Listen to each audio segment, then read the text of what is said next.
Hi friends, 2005లో ఛత్తీస్గఢ్లో జరిగిన ఉదంతం ఇది. పంజాబ్ రాష్ట్రం చలి దుప్పటిని కప్పుకునుంది.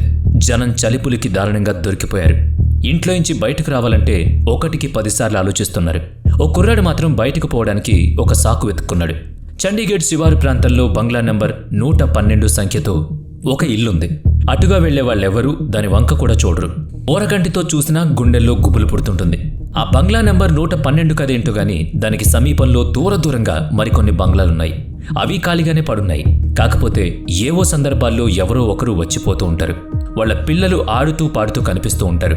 ఆ 112 నంబర్ బంగ్లాకు ఎప్పుడు ఎవరు వచ్చినా మళ్లీ తిరిగి వెళ్లడం చూసిన వాళ్ళు లేరు. దానికి నూరీ మహల్ అనే పేరు కూడా ఉంది. దాంతోపాటుగా భూత్ బంగ్లా అని వాడుకలో ఉంది. ఆ బంగ్లా కథేంటి, దాని మర్మమేంటి అన్నది చూద్దాం పదండి. అంకుష్ తన మహారాష్ట్రలోని ఓ ఊరు నుంచి పంజాబ్లోని చండీగఢ్కు తరలిచ్చాడు. బంధువుల ఇంట్లో ఉండి అక్కడ యూనివర్సిటీ కాలేజ్లో చదువుకుంటున్నాడు. మరాఠీ, హిందీ మాట్లాడతాడు, కానీ పంజాబీ భాష కలిసిన స్థానిక హిందీ మాండలికం అర్థం కాక అతను మహా ఇబ్బంది పడిపోయాడు. అయితే అక్కడి ప్రజలు చాలా స్నేహశీలులు కావడంతో ఆ ఇబ్బందుల్ని అధిగమించి బాగానే ఉంటున్నాడు. కొంతమంది స్నేహితులయ్యారు.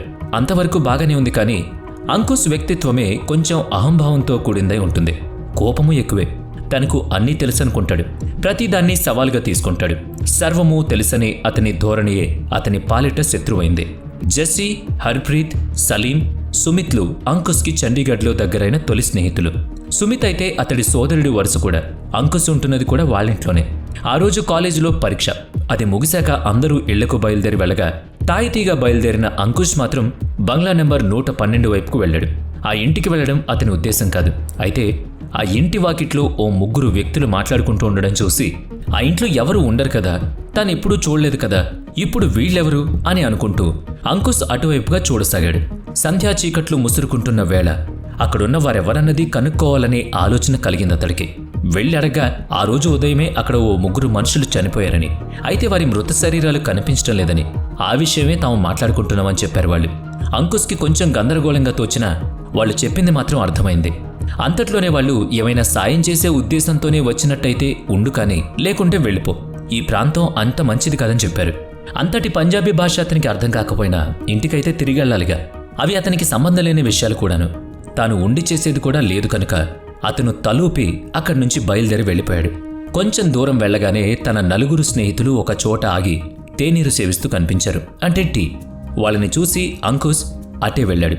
తామొచ్చి చాలాసేపైనా అతనెక్కడ చక్కర్లు కొడుతున్నాడని వాళ్ళు అతన్ని అడిగారు. తాను వేరే దారిలో బంగ్లా నెంబర్ 112 మీదుగా వచ్చానని చెప్పి జరిగిన సంగతి వివరించాడు. వాళ్ళు 4 ఒక్కసారిగా ఎగతాళిగా నవ్వారు. అసలు ఆ దారిలో వెళ్ళడానికి వీలుండదు. అందులోనూ ఆ బంగ్లా గేట్ ఎప్పుడూ తాళం వేసే ఉంటుంది. ఇక తలుపులు కూడా తెరిచుండవు. ఓ 3 అక్కడ కనిపించడం, ఎవరో 3 చనిపోయారని చెప్పడం, అంతా కాకమ్మ కబుర్లా. అక్కడే పుట్టి పెరిగిన మాకే తెలియని కథలు చెబుతున్నావా అని ఎగతాళి చేశారు. అంకుష్కి కొంచెం కోపం వచ్చింది. అయినా సరే తమాయించుకున్నాడు. సరే, ఆ బంగ్లా నిజంగానే ఎప్పుడూ మూసే ఉంటుందని తనకు తెలుసని, అయితే ఆ రోజు అలాంటి దుస్సంఘటన జరిగింది కనుక విచారణ కోసం వాళ్ళక్కడ ఉండి ఉంటారని, తాను స్వయంగా మాట్లాడానని, కట్టుకథ చెప్పడానికి వేరేం దొరకలేదనకు అని గట్టిగా చెప్పాడు.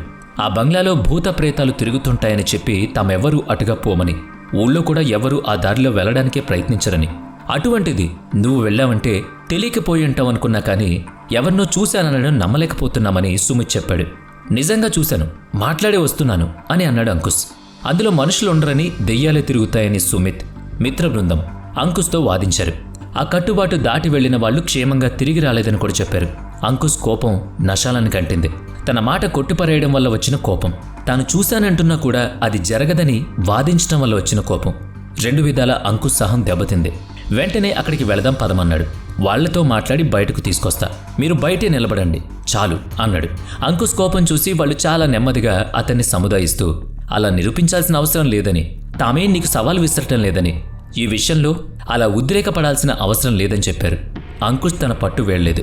దాంతో జెస్సీ, సలీంలు మాత్రం అంకుష్ని మళ్లీ వెళ్ళి రమ్మన్నారు.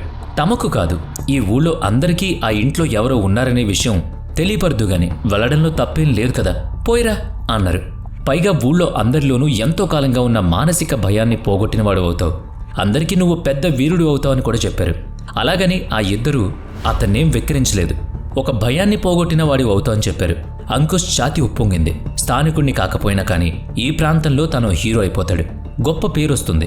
అంకుష్ దిల్కుష్ అవుతాడని, తనను తానే శభాష్ అనుకున్నాడు. ఆ ప్రాంతం ప్రజల్లోని మూఢనమ్మకాన్ని తొలగించిన ఘనత దక్కుతుందనుకున్నాడు. అలా ఆ 5గురు తమ సైకిళ్ల మీద నూరిమహల్, అదేనండి బంగ్లా నెంబర్ 112 వద్దకు చేరుకున్నారు. అప్పుడు కూడా వాళ్ళు అంకుష్ని వారించారు. మనకెందుకులేరా, వద్దన్నారు. అనుకోందేదైనా జరిగితే మనకే ప్రమాదం, ఆలోచించమన్నారు. కానీ అంకుష్ వాళ్ళ మాటల్ని పెడచెవిన పెట్టి సైకిల్ విడిచి ఇనుప తలుపులు తెరిచి బంగ్లా వైపు వెళ్ళాడు. బంగ్లా తలుపులు నెట్టుకుని లోపలికి వెళ్ళాడు. అక్కడ అతనికి ఆ 3 వ్యక్తులు కనిపించారు. అయితే వాళ్ళు అంకుష్ని చూసి కోపగించుకున్నారు. ఒక అతను అంకుష్ని ఎందుకొచ్చావని గద్దించాడు. వద్దని చెప్పినా చిన్నపిల్లాళ్లాగా మళ్ళీ వచ్చావెందుకు, పో అన్నాడు. అంకుష్ మొండి ధైర్యంతో ఉన్నాడు కదా, అతనికి ఏమీ అనుమానం కలగలేదు. అందుకని తాను తన స్నేహితులతో వచ్చానని, ఈ బంగ్లాలో అంతా మామూలుగానే ఉందని, వాళ్ళు భయపడుతున్నట్టు ఎక్కడా ఏ అనర్థ కారణాలు జరగలేదని వాళ్ళకి చెప్పాలనుకున్నాడు. రావడం తప్ప అని కూడా అడిగాడు. తప్పేమీ లేదులే అన్నారు వాళ్ళు. అయితే 3 వ్యక్తులు మరణించిన ఈ ప్రదేశానికి విచారణ కోసం, ఆ కళేబరాన్ని వెతకడం కోసం వచ్చిన మాకు అవి కనిపించలేదు, కాబట్టి మేము ఇక్కడే ఉన్నామన్నారు. అంకుష్ వెనుతిరిగి వెళ్ళడానికి సిద్ధమైనప్పుడు వాళ్ళు అతన్ని ఆపారు. ఎలాగో వచ్చావు కనుక మాకు సాయం చేసి వెళ్దు రా అన్నారు. చాలా రాత్రైంది కదా, వెళ్తానన్నాడు అంకుష్. ఓ అవునా, భయమేస్తుందా అన్నాడు ఒక ఆగంతుకుడు. అంకుష్ అందుకు ఒప్పుకునే మనిషి కాడు కదా. భయమేం లేదు, నాకెందుకు భయం అని 1 గంట గడిచిపోయింది.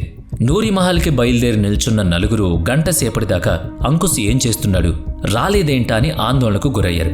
అనవసర బీరాలు పలికి వద్దన్నా సరే మొండోళ్ల పట్టుబట్టు వచ్చాడని కంగారుపడ్డారు. బయటున్న మమ్మల్ని మర్చిపోయి ఏం చేస్తున్నాడు అని కంగారుపడ్డారు. ఇక కావలి కాస్తున్న పోలీసులు అటుగా వచ్చారు. వేళకాని వేళ రాకూడని ప్రాంతంలో నిల్చుని ఏం చేస్తున్నారా మీ 4 అని ప్రశ్నించారు. బంగ్లా నెంబర్ 112 వైపు పోకూడదని మీ ఇళ్లలో చెప్పలేదా, మీకు తెలీదా అని గద్దించారు. తెలుసన్నారు వాళ్ళు. ఆ స్నేహితులందరూ ఇంకా యుక్త వయస్సు దాటని పిల్లలు. కుతూహలం ఉండడం సహజమే. అయితే సామూహికంగా ఊరంతా త్యజించిన ప్రాంతానికి ఆ చీకటి వేళలో వెళ్లడం అంత క్షేమం కాదు.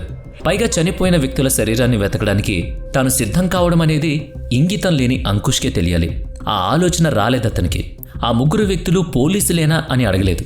ఆ బంగ్లా గదుల్లో తిరుగుతూ మళ్ళీ మొదటి గదికే వచ్చిన అంకుష్కి ఆ గదిలో ఒక చోట ఒక గొయ్యి, అందులోంచి బయటకొచ్చిన ఒక చెయ్యి కనిపించింది. అన్నా, ఇక్కడ చెయ్యుంది, లోపల కప్పెట్టేసినట్టున్నారు, రండన్నా అంటూ అంకుల్ గట్టిగా అరిచాడు. తాను కనిపెట్టేశాననే గర్వంతో కూడిన ఉద్వేగం, భయం అన్నీ కలుసుకున్నాయి. గొంతులోంచి అదే స్వరం. వాళ్ళు 3 కూడా వచ్చారు. అవును కదా అన్నారు. ఆ పక్కనే పార కనిపించడంతో ముందు వెనక ఆలోచించకుండా దాన్ని అందుకుని ఆ గుంతను తవ్వబోయాడు అంకుష్. అతను మట్టిని తొలగిస్తుంటే ఆ 3 నిల్చుని చూస్తున్నారు. మట్టిని తొలగించి వాళ్ళ వైపు, ఆ చచ్చిన శరీరం వైపు చూశాడు అంకుష్. ఆ వ్యక్తుల ముఖాలు, ఆ శరీరాల ముఖాలు ఒక్కలాగే కనిపించసాగాయి. అంతవరకు అతను మాట్లాడుతున్న వాళ్ల శరీరాలే ఆ మట్టిలో కప్పెట్టినట్టు ఉన్నాయని అంకుష్కి అర్థమైందని మనం అనుకోవాలి.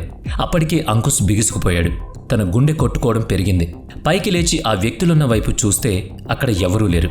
ఇప్పుడు ఆ గదిలో ప్రాణం లేని ఆ 3 శరీరాలతో తాను మాత్రమే మిగిలిపోయాడు. గిర్రున తిరిగి గుమ్మం వైపు పరిగెత్తాడు. తలుపు వేస్తుంది. ఎంత గుంజినా అది తెరుచుకోవడం లేదు. తలుపుని బాదాడు, గట్టిగా అరిచాడు. గుండెలవిసేలా కేకలు వేశాడు. భయంతో ఒక్కసారిగా వెక్కి వెక్కి ఏడ్చాడు. ఆ గుంటలోని శవాలు లేచి నిల్చుని అతని వైపే వస్తుండడం కనిపించింది. వాటి ముఖాల్లో నవ్వు కనిపిస్తోంది. దొరికావులే మూర్ఖుడా అన్నట్టు చూస్తున్నాయవి. అంతే, అంకుష్ స్పృహ పడిపోయాడు. అలా పడిపోతున్నప్పుడు మూసుకుపోతున్న కనురెప్పల మధ్యలోంచి ఆ 3 ఒకటి చేతిలోని పార ఎత్తి తన వైపు వంగుతున్నట్టుగా అంకుష్ చూశాడు. అలా అతనికి అనిపించింది. అదే సమయంలో మూసుకున్న తలుపులు భళ్ళున తెరుచుకున్న శబ్దము వినిపించాయి. అంతే తెలుసు అతనికి. పోలీసులతో ఆ 4 స్నేహితులు తామెందుకు అక్కడున్నది చెప్పడంతో కీడు శంకించిన పోలీసులు వాళ్ళని తీసుకుని బంగ్లా తలుపులు బలవంతంగా తెరిచి లోపలికొచ్చారు. ఆ సమయానికి అంకుష్ స్పృహ లేకుండా అక్కడే పడున్నాడు. అతను మాత్రమే ఉన్నాడు. లోపల ఇంకెవరూ కనిపించలేదు. ఎలాంటి అనుమానాస్పద దృశ్యం లేదక్కడ. అందరూ అంకుష్ని మోసుకుంటూ ఇంటి దారి పట్టారు. పోలీసులు మళ్లీ ఇలాంటి పని చేయొద్దని హెచ్చరించి వాళ్లతో సహా తాము తోడుగా వాళ్ళింటికి వెళ్లారు. ఇంటికి చేరాక స్పృహలోకి వచ్చిన అంకుష్ని స్నేహితులు చుట్టుముట్టారు. నూరిమహల్లో ఏం చేశామని గుచ్చిగుచ్చి అడిగారు. అంకుష్ మొత్తమంతా పూసగుచ్చినట్టు చెప్పాడు. పోలీసులు అదంతా రాసుకున్నారు. అయితే వృత్తిపరంగా తాము ఇదంతా నమ్మలేమని, అయినా కానీ ప్రజల నమ్మకాలను వ్యతిరేకంగా ఆ బంగ్లా నెంబర్ 112 వైపు వెళ్ళండి, ఏం పర్లేదని తాము చెప్పమని, కాకపోతే అక్కడికి పోకుండా ఉండడమే సరైన పనని తాము భావిస్తున్నామన్నారు. ఎన్నో సంవత్సరాలుగా పాడుబడి ఉన్న ఆ బంగ్లాను అందరూ దూరం పెట్టారు. అది ఎవరిదైతే ఏంటి, మనది కానప్పుడు ఊరంతా హెచ్చరించినప్పుడు అటుగా వెళ్లడం అనవసరం. నువ్వు చూసింది నువ్వు చెప్పావు, కానీ నీ వెనుకనే వచ్చిన మాకు ఏం కనిపించలేదు. నువ్వు మాత్రమే సోయి లేకుండా పడున్నావు. పరస్పర విరుద్ధమైన ఈ విషయాలను సమన్వయం చేయాలంటే ఇంకా చాలా కాలం పట్టొచ్చు. అందాక జనాభిప్రాయాన్ని అనుసరించడమే శ్రేయస్కరం కదా అని పోలీసులు చెప్పి వెళ్ళిపోయారు. ఆ బంగ్లాలో నెగిటివ్ ఎనర్జీ ఉందో, భూత ప్రేత పిశాచాలే ఉన్నాయో ఎవరికీ తెలియదు. ఉన్నదల్లా అటువంటి ఉన్నాయనే ప్రజల విశ్వాసం. ఆ బంగ్లా గేట్ ఒక సరిహద్దు రేఖ. అది దాటి వెళ్లిన వారికి విచిత్రానుభవాలు ఎదురుతున్నాయి. అంకుశ్ ప్రాణాల మీదకు తెచ్చుకున్నట్టే అయింది కదా. వీళ్ళు వెళ్ళి ఉండకపోతే ఏం జరుగునో ఊహించలేం. మన ఈ సమాజంలో ఇలాంటి అతీంద్రియ శక్తుల విషయంలో వాస్తవాలను మించి నమ్మకాలే బలంగా వ్యాపిస్తాయి. ఏంటి ఈ వీడియో నేపథ్యంలో ఆ వంకన మాకు బోధనలు చేస్తున్నారా అంటే అది కానే కాదు. ప్రతిదానికి ఒక నమ్మకం ఉంటుంది. ఆ నమ్మకాన్ని నమ్మాల్సిన పరిస్థితులు కూడా వస్తాయి. నూరి మహల్, దాని పక్కనే మరో 2 బంగ్లాలు కలిపి 3 అన్నదమ్ములవి. తమ తల్లి మరణించిన వెంటనే ఆస్తులు పంచుకోవాలనుకున్నారు.